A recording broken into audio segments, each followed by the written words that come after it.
Hey, what's up? This is Dillio, and this is week 3 of the Making the Majykbox album project. And make sure you check out my website, DillioT2K.com.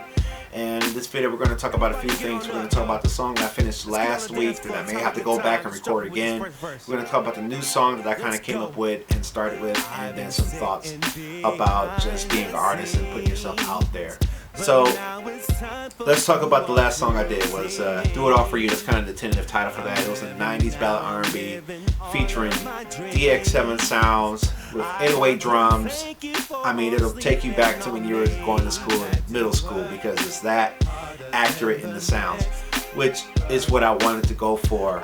And one thing I guess I want to add a bullet point to is that this album isn't just going to be 80s and 90s R&B.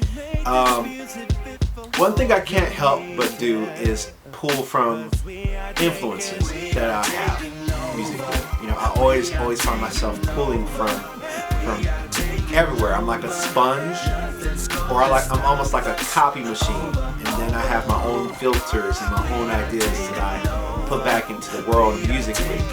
And one of the biggest challenges that I faced from the last song I recorded that pretty much featured Talkboxes on most of the verses, if not, well, really all of the verses, was making sure that the top box was clear. And what people may not understand is that it's very challenging, at least for me sometimes, to record top box. And they have a preamp, EQs and all that stuff. But one thing that I rarely ever hear Roger do or anybody else that's really good on top box that I can hear clearly when they're using true top boxing and not vocoding is that the lyrics aren't that fast. And for me, when I was listening to the song in the car, I could make out what I was saying, but that's because I knew. But what about the listener or the fan who may not know what the song says? So I hate to go back, but I think it's needed to go back to the song and re-record or rewrite the lyrics to that song and write song lyrics for top boxing at a slower cadence. Because phonetically, it's very clear, you can understand what I'm saying, but fast syllables just don't work on top box. I remember just doing a cover project for a guy, and it was virtually rap lyrics, and it was extremely difficult to get it right because, again, you're talking with a tube in your mouth. You have to make sure you bite it just right to keep it there, and all that stuff. So, long story short, I thought I had a song done for the album that was ready for mixing and mastering, but I probably will have to go back and write lyrics for it and stuff like that. And to tell the truth, it's been hard. I mean, I'm at the end of the day now. The evening is gone. I was going to sit here and make some beats. I may still do that, but it's grabbing that little bit of time that you have after work, especially when you don't know when you're going to be done for the day. That provides a great challenge. Now, there's another song that I started to work on for week 3. And this influence came from a few things. My experience of going to LA last year. It was last year. Went to LA for the second time last year. And I talked to a friend of mine. I give a shout out to him, Martin Ross. What's up if you see this? What's up, man? Based in California, and so, I also want to give another shout out to another producer, All True West, and even another influence, because when I listen to his tracks, I hear that West Coast vibe. He's based on the West Side. I hear that West Coast vibe, and I want to do something like that, and I wanted to do something hard, in contrast to the original, in contrast to the previous album that I did, which was the Grown album, which is majority a neo soul album.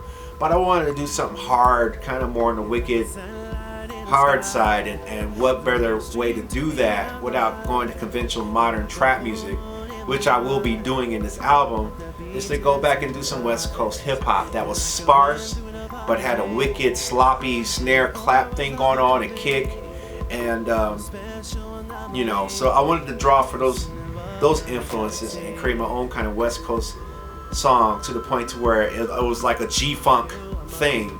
And obviously, because Majykbox's main theme is top boxing, even though majority of the time I will be singing, I had a lot of fun doing that. And the cool thing was that I actually played the bass line live, not with my Moog, because the Moog was in the booth for the Talkboxing.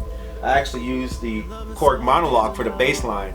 And one of the things I like to do is play my bass lines live. I mean, yeah, it's cool to sequence them, but there's something engaging about playing your bass lines live, and let the beat be programmed, but playing your bass lines live and kind of getting those little idiosyncrasies and those changes that you just don't feel like spending all year programming. But if you just hit record and get warmed up and be tight through the whole song, you can get some cool results. And so, and I may even want some live guitar on this track. And I didn't even talk about the song because I guess I forgot to talk about it. It's a song about, it's called, actually after I made the beat, I said, all right, let me come up with a hook.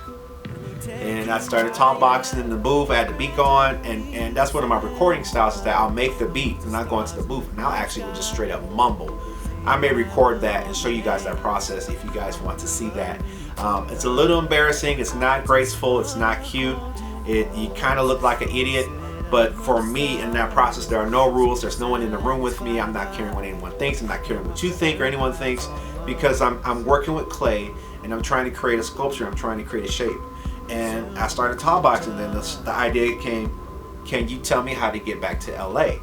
And with that, I ran with that idea. And the reason I ran with that idea, because how many of you out there have ever lived in a place for a certain long time and things haven't really quite gone your way for a while, and you have this idea, if I go to this place or if I go to that place, everything will be better. And you know, and sometimes, I don't know about you, but sometimes I feel that way, even though I'm in a city that's supposed to be music oriented. But if you know from my videos, I've been through a lot of crap here. Not saying that I can't have any breakthroughs here, but sometimes you think about what it would be like to be in LA if you lived in Atlanta most of your adult life. And you know, even though there's some people that come from LA and move, oh, I need to come to Atlanta. But the concept is basically being somewhere else that you think is better, and or also being there before and talking about how you feel, and also talking about the music makers there that were very influential in that area, you know. So it's almost like a tribute to the West Coast. It's a tribute to GFunk, West Coast hip hop, and the artists there. And then I also talk about what I liked there and what I saw and how it made me feel when I was there. And I did a whole vlog about my trip to LA. It's on my YouTube channel. But to capture that into 3 verses, and the verses are short, and actually I'm doing something that I haven't done in a long time ago. I'm actually rapping on a song. And a lot of newcomers say, what, you rap? And actually it's true, I rapped. I actually took on a separate persona called Dillio, which was my first album ever released back in 2003, 4. And it was supposed to be a parody album of the current styles of what I would call back then was the snap dirty South music. And I rapped on there for a whole time, and then for 4 albums later I haven't rapped on one song. And for me, I felt like I wanted to rap on this song and to kind of come in a different way. There's no rules, there's no rule books or anything like that. But the challenge was, and the thing I faced last night was, I was sitting right here, I had the beat running, got my pen and pad, and man, I tell you, if you don't write like often, it's very hard to get back into. And that's one of the things I guess I'll branch into now, wrapping this video up. You know, I was sitting there writing, and I had a few verses and stuff like that, but it wasn't quite making sick. I was using some rhyming techniques that I learned while I was in LA at the Taxi convention, and it sort of came in handy. But this time I wanted to have something to say. I think a lot of times lyrically we just kind of just come up with whatever, and we don't really make a point anymore. And for this West Coast G-Funk song, when I was going to rap, I wanted to make a point. I wanted to say something. I wanted to say something that I can enjoy and make dope punchlines and stuff like that, you know. So I'm branching back into some of my older ways. And I'm not really full Dillio, because Dillio's music is more of actually a lot more raunchy and a lot more crazy. But that was kind of a persona that I would take on for that old album. But in this one, I had a lot of fun writing the lyrics, even though it's been hard, really challenging, because again, it's tough. When you don't do it as often as you used to, it's kind of heartbreaking. But you know, my head is up. I'm doing it. I'm still going to be doing it. I'm very excited to finish the song. So if I can get any time to myself, which is unlikely tomorrow, I may finish the song this weekend, which will lead into week 4. But you know, just gotta be strong and be confident in myself and not care what the haters think, or even people who like it. You know, and that goes to my final thing before I get off here. I know the video's 10 minutes. Thank you for hanging out. And that is, I want to just kind of make sure that I keep a thick skin. And you know, I heard an interview, and it was Charlamagne talking about the whole Nicki Minaj and Remy Ma thing.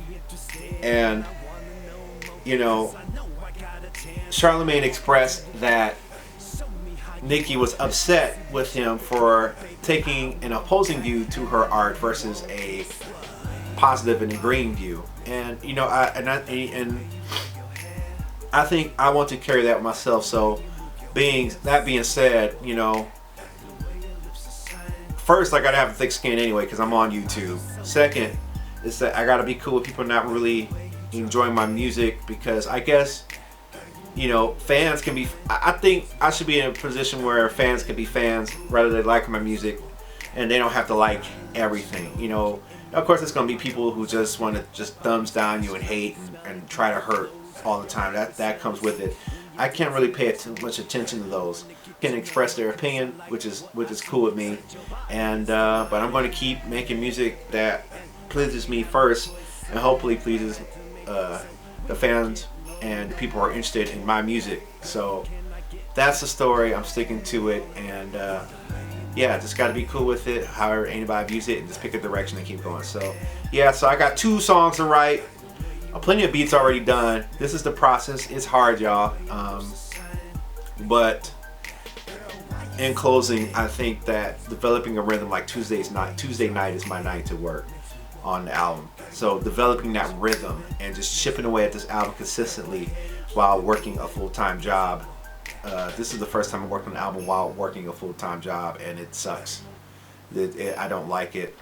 But that's my hand right now.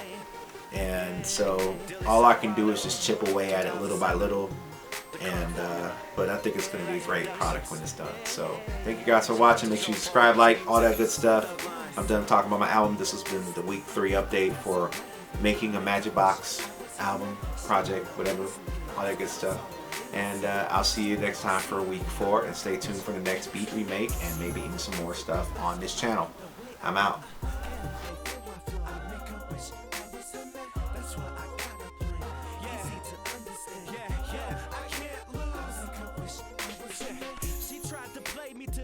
But I can't be denied. She thinks that I'm a good brother, but she don't wanna ride. She thinks that I'm a player cause I got the numbers of her friends. Maybe it's that she jealous cause she see me laughing with them. I try to pick a time so we can roll out, but she want her girls that I can't single her out. I know her friends be asking me some things about how I feel. I'd rather tell her to her face so I can keep it